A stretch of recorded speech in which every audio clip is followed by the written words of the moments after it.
Spectrum cable boxes, such as the Spectrum 101, 201, and 501 models, primarily function within a closed ecosystem. These boxes operate in a closed ecosystem. Unlike open platforms like Roku or Android TV, you cannot directly install apps due to their proprietary software. While some boxes come with pre-installed apps such as Netflix, Hulu, and YouTube, the ability to add more is restricted. Spectrum prioritizes its own services and manages app availability through firmware updates, limiting what you can add.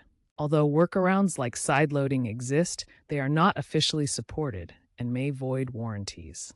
Since you can't directly add apps to Spectrum cable boxes, consider these workarounds for more streaming options.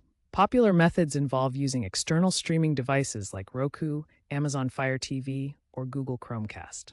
According to recent surveys, 35% of Spectrum users employ workarounds like these for more apps. Connect one of these devices to your TV's HDMI port and download the Spectrum TV app to stream your cable content. This allows access to a much wider range of apps available on those platforms. By using these methods, you can bypass the limitations of the Spectrum cable box and enjoy a greater variety of streaming content.